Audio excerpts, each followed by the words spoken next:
Bien, je vous propose de travailler sur un second texte d'Emmanuel Kant, le texte suivant, c'est-à-dire le texte numéro 20 de votre manuel.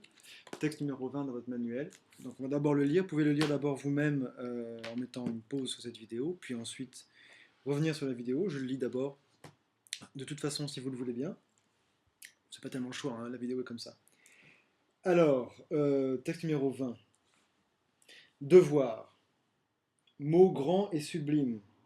Toi qui n'as rien d'agréable ni de flatteur, et commande la soumission sans pourtant employer pour ébranler la volonté des menaces propres à exciter naturellement l'aversion et la terreur, mais en te bornant à proposer une loi qui d'elle-même s'introduit dans l'âme et la force au respect, sinon toujours à l'obéissance, et devant laquelle se taisent tous les penchants, quoiqu'ils travaillent sourdement contre elle. Quelle origine est digne de toi?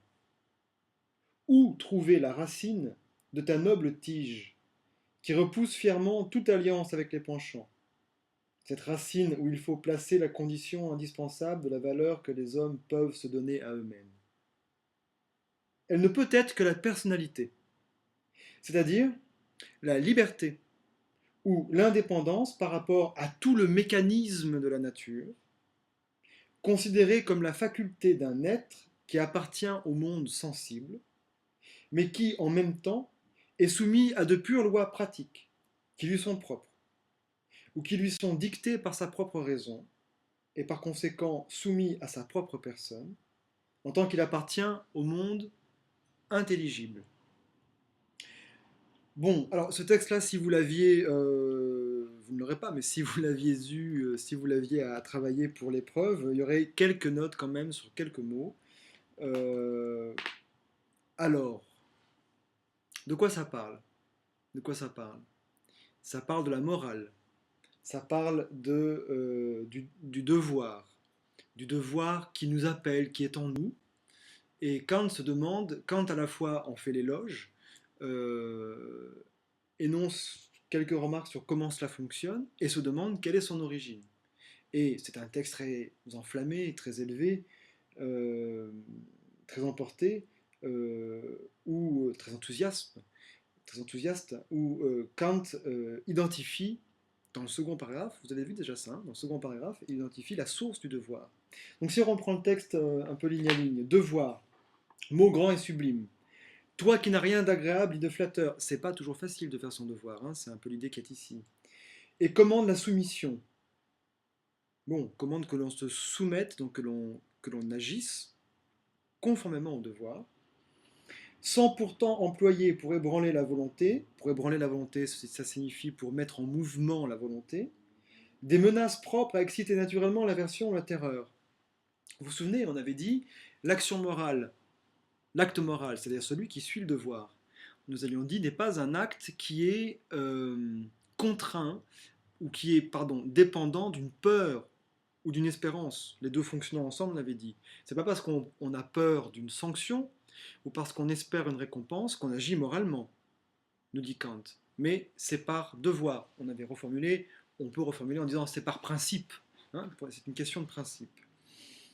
Bien, donc ça ne passe pas par des menaces, mais en te bornant à proposer, te bornant, ça paraît pas grand-chose, mais pourtant pour Kant c'est énorme, ça ne fait que ça se borne à.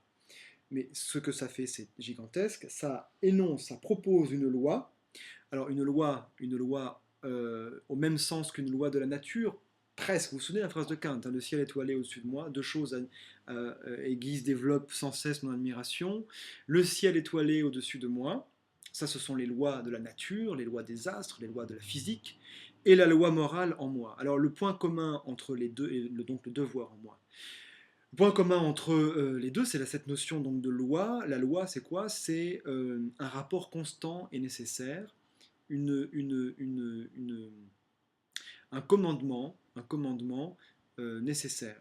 Alors évidemment, cette nécessité, dans le cas des lois de la nature, la notion de commandement ne fonctionne pas bien. Il y a une nécessité, mais rien ne commande, par exemple, à l'eau de bouillir à 100 degrés, elle n'a pas le choix. Dans le cas de l'humain et de l'acte moral, là, il y a un vrai commandement, parce que cette loi, on peut toujours y déroger, si l'on veut. Donc, en te demandant à proposer une loi qui d'elle-même s'introduit dans l'âme, et la force au respect, le respect qui est un sentiment moral, sinon toujours à l'obéissance.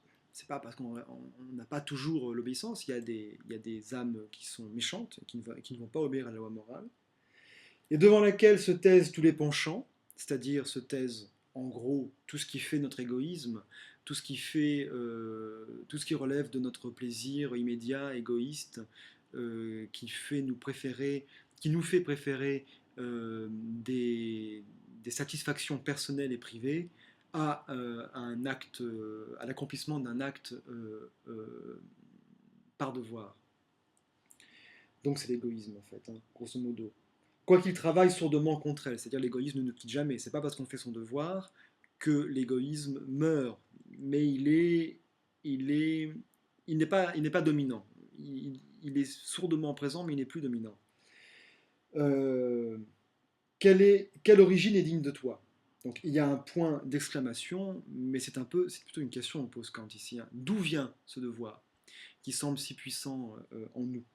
Où trouver la racine de ta noble tige qui repousse fièrement toute alliance avec les penchants, donc tout basculement, tout laisser aller dans l'égoïsme, cette racine où il faut placer la condition indispensable de la valeur que les hommes peuvent se donner à eux-mêmes. Autrement dit, pour Kant, la seule chose qui puisse donner de la valeur à un humain, la seule chose par laquelle un humain a vraiment de la valeur, autrement dit, est quelque chose de particulier, d'exceptionnel dans la nature, n'est pas seulement un animal, eh bien c'est le sens du devoir. Le sens du devoir chez Kant arrache l'homme euh, à la banalité, du vivant, à la banalité de la nature. Eh bien, cette question-là, quelle est l'origine de ce noble devoir en nous? Le second paragraphe va y répondre. Il dit, elle ne peut être que la personnalité. Alors là, il y a une note, j'aurais sans doute mis une note, mais ne lisons pas la note pour le moment. On ne comprend pas la personnalité, mais Kant explique. C'est-à-dire la liberté. Ce qu'il y a au fond de ta personne, c'est la liberté. Donc voilà un mot très important, hein. C'est-à-dire la liberté. Je peux m'amuser quand même à souligner un petit peu, j'ai installé ça ici. Alors la liberté, laissez-moi le souligner. C'est-à-dire la liberté, ou l'indépendance par rapport à tout le mécanisme de la nature. Alors vous vous souvenez, là c'est un texte intéressant qui relie la morale et la liberté, on a étudié ça, grosso modo. Le mécanisme de la nature, c'est ce qui n'est pas libre, puisque c'est du mécanisme. Autrement dit, il y a des causes qui produisent des effets et rien n'y échappe. Mais pour Kant, la liberté, échappe à ce mécanisme naturel, donc au monde sensible. Donc la liberté est considérée comme la faculté d'un être qui appartient au monde sensible. Pourquoi cet être appartient-il au monde sensible? Parce que cet être, eh bien, il a un corps, et par ce corps, il a une nature. Par ce corps, il est soumis au mécanisme de la nature, mais qui en même temps, donc il a un corps, et en même temps, il est soumis à des lois pures pratiques. Des lois pures pratiques. Alors la notion, le mot pratique, j'aurais mis une note sur le texte ici, hein. Le mot pratique désigne ce qui relève de la conduite et en fait de l'action morale, qui lui sont propres ou qui lui sont dictées par sa propre raison. Ah oui, alors pour Kant, on voit que la morale, vous vous souvenez, hein, ça vient de la raison, et par conséquent, soumis à sa propre personne en tant qu'il appartient au monde intelligible. Donc on a bien ici cette opposition là, monde sensible, vous voyez, monde sensible d'un côté, monde intelligible de l'autre. Alors pour ceux qui le savent, c'est du vocabulaire de type platonicien que Kant réactive ici. En tout cas, c'est ce qu'on appelle un dualisme, c'est-à-dire que l'être humain appartient à deux mondes totalement distincts. Le monde sensible d'un côté, le monde intelligible de l'autre. Le monde sensible, c'est le monde soumis aux lois du mécanisme, où bref, où il n'y a pas de liberté, et où donc il n'y a pas de morale possible, puisque la morale, c'est choisir librement de faire son devoir contre ses penchants naturels. Et puis, dualisme, donc, l'être humain est aussi, a toute une dimension qui, pour Kant, est la plus essentielle pardon, puisque c'est d'elle que la valeur des hommes existe. Autrement dit, toute la dignité des hommes viennent de leur appartenance, au monde sensible. excusez-moi, évidemment pas, de leur appartenance au monde intelligible.